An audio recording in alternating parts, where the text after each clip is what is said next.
तो आज की क्लास में जो तीसरा चैप्टर चल रहा था उसके कुछ और क्वेश्चंस को देखते हैं। जो तीसरा चैप्टर है एक्चुअल में चैप्टर में ज़्यादा कुछ खास है नहीं, इजी है। तो एक क्वेश्चन से करते हैं और उसके बाद उसके आगे फैक्ट्स को देखेंगे।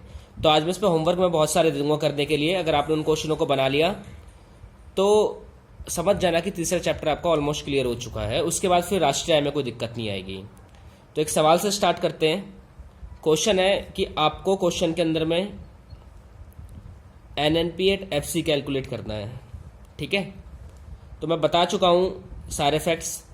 FC का मतलब है साधन लागत, N का मतलब है शुद्ध, और अगर N बीच में है तो उसका मतलब है राष्ट्रीय आय, और P का मतलब आपको पता है ये सब में कॉमन रहेगा, ठीक है। उत्पाद बोलो, कुछ भी बोलो, आय बोलो, उसका मतलब सेम है।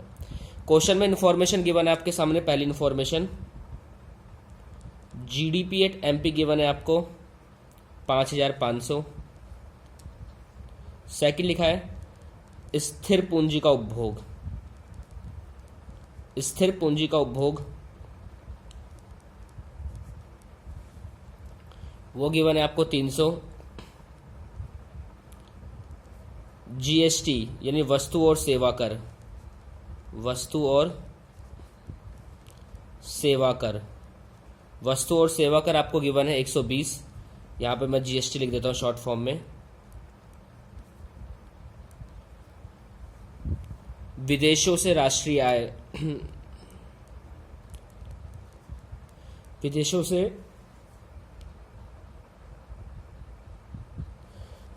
से साधन आय, ये आपको गिवन है 150। आर्थिक सहायता, आर्थिक सहायता आपको गिवन है 70, और विदेशों को साधन आय गिवन है 250। विदेशों को साधन आय 250। एक क्वेश्चन है आपके सामने। अब इस क्वेश्चन को सॉल्व कैसा करना है, मैं इसके पहले पार्ट में इसका तरीका मैं बता चुका हूं क्वेश्चन को सॉल्व कैसे करना है। तो सेम क्वेश्चन को वैसे ही सॉल्व करना है जो इसका फॉर्मेट है। आप क्वेश्चन को कैसे भी सॉल्व करें और आपका अपना एक लॉजिक सही होना चाहिए क्वेश्चन को सॉल्व करने का। तो जैसे इस क्वेश्चन में अगर आप चेक करोगे कि आपसे वो NNP/FC पूछ रहा है, यानी साधन लागत पर शुद्ध राष्ट्रीय आय पूछ रहा है, और GDP/MP गिवन है आपको, और उसके बाद आपको रेलिवेंट इन्फॉर्मेशन गिवन है आपको, ठीक है।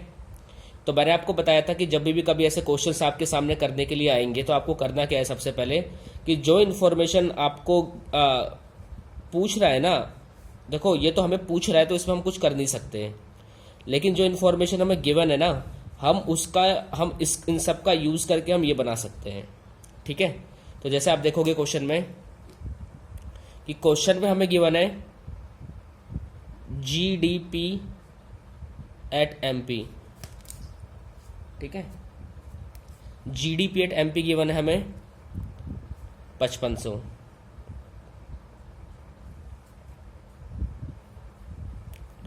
अब देखो ध्यान से इस क्वेश्चन में करना क्या है ना, कि देखो मेरे से जो क्वेश्चन पूछा गया है वो पूछा गया है NNP/FC पूछा गया है, लेकिन क्वेश्चन में मुझे GDP/MP गिवन है। तो मैंने कहा था कि क्वेश्चन को सबसे पहले इधर से चेंज करना आप, ठीक है। तो पहला स्टेप देखो क्या है, इसको चेंज क्या करना है कि यहां पर MP का मतलब है बाजार कीमत, और वहां वो बोल रहा है साधन लागत। तो आपको पता है कि अभी मैं बाजार पे हूं, अब मुझे साधन पे जाना है, तो मुझे करना क्या होगा, मुझे करना होगा इसमें से माइनस शुद्ध अप्रत्यक्ष कर। मुझे ये वैल्यू माइनस करनी होगी, शुद्ध अप्रत्यक्ष कर, ठीक है। अगर सपोज करो क्वेश्चन में यहाँ पे भी FC और यहाँ पे भी FC होता तो कोई दिक्कत नहीं होती, लेकिन क्वेश्चन में हमें यहाँ पे MP गिवन है और वो हमसे FC पूछ रहा है। तो सबसे पहला तरीका है कि इस MP को FC में कन्वर्ट करना पड़ेगा, यानी बाजार कीमत को आपको साधन लागत में आपको कन्वर्ट करना पड़ेगा। तो मैंने जैसे इसमें से शुद्ध अप्रत्यक्ष कर माइनस कर दिया, क्योंकि मैंने आपको बता चुका हूं कई बार कि जब भी हम बाजार पे रहेंगे और हम साधन पे जाएंगे तो माइनस करेंगे शुद्ध अप्रत्यक्ष कर। तो आपको पता है अब क्या होगा अगला नतीजा। देखो ये G तो अभी भी G रहेगा, ये D अभी भी D रहेगा, P अभी भी P रहेगा, बस ये MP/FC बन जाएगा आपका, ठीक है। 5500 माइनस, देखो शुद्ध अप्रत्यक्ष कर का फॉर्मूला होता है अप्रत्यक्ष कर माइनस आर्थिक सहायता। तो ब्रैकेट लगा लेना। अप्रत्यक्ष कर की वैल्यू कितनी है 120, क्योंकि वस्तु और सेवा कर ही आपका अप्रत्यक्ष कर होता है जो वस्तुओं और सेवाओं पर लगता है 120, और आर्थिक सहायता है 70। ठीक है, तो आप माइनस करा लेना 5500 माइनस 120 में से 70 जाएंगे 50, तो आपका आएगा 5450। यह आ जाएगा आपका GDP एट FC। पहला स्टेप आपने चेंज कर दिया है। दूसरा स्टेप आपको करना क्या होगा कि देखो अब यहाँ पर ना G है और वहाँ पर ना N है क्वेश्चन में, तो मुझे ना इस G को N में कन्वर्ट करना पड़ेगा। G का मतलब होता है सकल और N का मतलब होता है शुद्ध। तो जब हम शकल से शुद्ध पे जाते हैं तो क्या करते हैं हम माइनस मूल्यह्रास, तो आपको मूल्यह्रास क्या करना पड़ेगा माइनस करना पड़ेगा। तो देखो ये G अब क्या हो जाएगा N में कन्वर्ट हो गया, D अभी भी D रहेगा, P अभी भी P रहेगा, FC तो हम पहले ही कन्वर्ट कर चुके हैं 5450 माइनस मूल्यह्रास का मतलब होता है अमूल्यह्रास यानी डेप्रिसिएशन स्थिर पूंजी का उपभोग गिवन आपको 300। तो इन्फॉर्मेशन आपको सारी गिवन होगी 300, ये आपका आ जाएगा 5150 NDP एट FC। ठीक है, तो दो चीज़ हम चेंज कर चुके हैं। और अगला स्टेप हमारा क्या है कि यहाँ पर D है और वहाँ पर N है। D का मतलब यहाँ पर है घरेलू आय और वहाँ पर है राष्ट्रीय आय।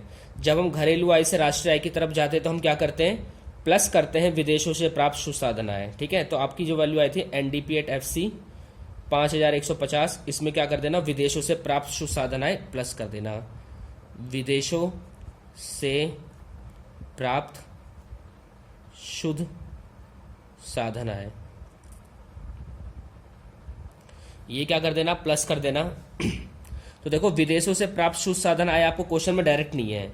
यहाँ अगर मैंने कहा था क्वेश्चन में अगर डायरेक्ट हो तो डायरेक्ट लिख देना, अगर क्वेश्चन में डायरेक्ट नहीं हो तो क्या करना होगा इसके लिए आपको कि विदेशों से प्राप्त शुद्ध साधन आय का फॉर्मूला होता है विदेशों से साधन आय माइनस विदेशों को साधन आय। मैं लिख सकता हूं विदेशों से माइनस को, विदेशों से साधन आय माइनस विदेशों को साधन आय। तो देखो 5150 प्लस विदेशों से साधन आय कितनी है 150 और विदेशों को साधन आय कितनी है 250। तो आप चेक करोगे कि सबसे पहले ब्रैकेट वाला हमें सॉल्व करना है। अगर 150 में से 250 जाएंगे तो कितना आएगा माइनस का 100 आएगा। ठीक है, तो मैं यहां कर देता हूं 5150 माइनस का 100 और याद आएगा आपका 5050, ये इसका आंसर हो जाएगा। देखो क्वेश्चन कुछ भी नहीं है, क्वेश्चन बहुत इजी क्वेश्चन है, आपके लॉजिक सही होने चाहिए, क्वेश्चन आप बना सकते हो, प्रैक्टिस के ऊपर है सिर्फ। अगर आपको प्रैक्टिस है तो आप इजिली क्वेश्चन को बना सकते हो बहुत आराम से। ठीक है, तो मुझे लगता है आपको समझ में आ गया होगा। एक क्वेश्चन और लेते हैं। ठीक है, तो एक क्वेश्चन मैंने और लिख दिया है। ठीक है, तो इस क्वेश्चन को एक बार मेरे साथ साथ देखेंगे और उसका मैं कुछ क्वेश्चंस होमवर्क के लिए दूंगा। अगर आपसे क्वेश्चंस बन जाते हैं इसके सॉल्व हो जाते हैं तो समझ लेना चैप्टर क्लियर हो चुका है आपका, ज़्यादा टफ चैप्टर है नहीं। तो वो क्वेश्चन मेरे से पूछ रहा है GNP एट FC पूछ रहा है वो, और हमें इन्फॉर्मेशन गिवन है NDP एट MP, मूल्यह्रास आर्थिक सहायता विदेशों से साधन आय विदेशों को साधन आय, कुछ इन्फॉर्मेशन गिवन है, इसी के आधार पर हम इन क्वेश्चनों को करेंगे बैठ के। तो अगर आप देखोगे इन क्वेश्चनों को, सबसे पहले मैंने कहा था कि देखो जो हमसे पूछ रहा है ना उसमें तो हमें ज़्यादा कुछ करना है नहीं, क्योंकि हमें तो अपनी इन्फॉर्मेशन का यूज़ करके ये फैक्ट बनाना पड़ेगा। ठीक है, तो मेरे पास ये कुछ इन्फॉर्मेशन गिवन है, इसका यूज़ करके मुझे ये बनाना है।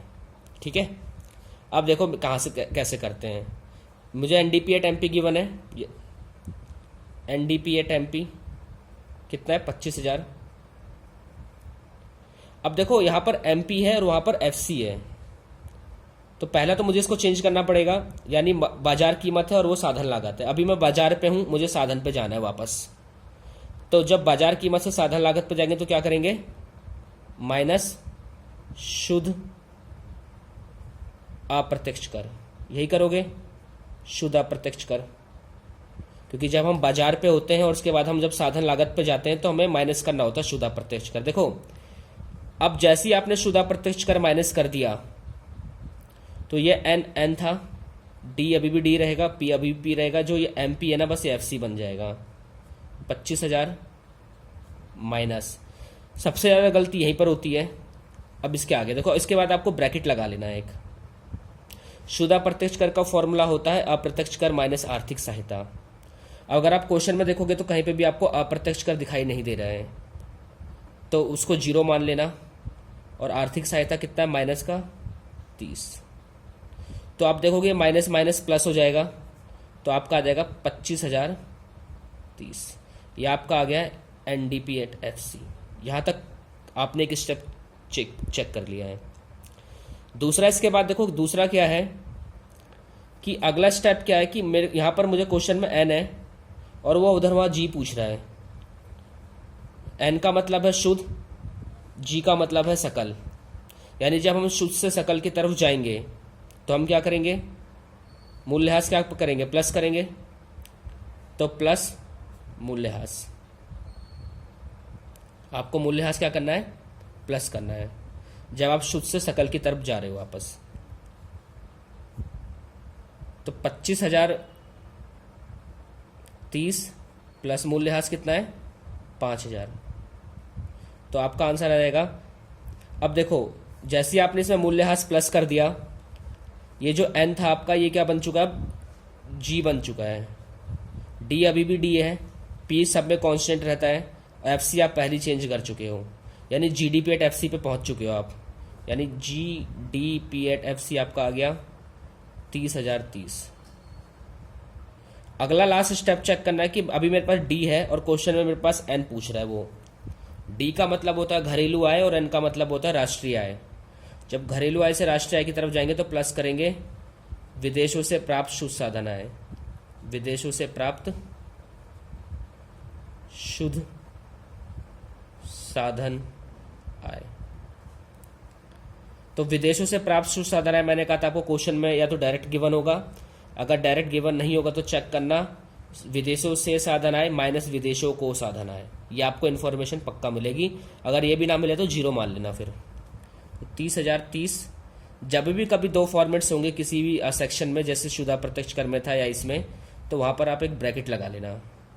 तो विदेशों से साधन आय कितनी है, 400, और विदेशों को साधन आय कितनी है, 600। तो जब 400 में से 600 जाएंगे माइनस का 200, और 30,030 माइनस का 200, आंसर आ जाएगा आपका 29,830। देखो जी हम कन्वर्ट कर चुके हैं, ये डी आपका एन बन चुका है, पी और एफ सी, और यही तो हमसे पूछ रहा था क्वेश्चन में। तो हमारा आंसर आ जाएगा 29,830। तो ये कुछ क्वेश्चंस मैंने कुछ क्वेश्चंस करा दिए हैं।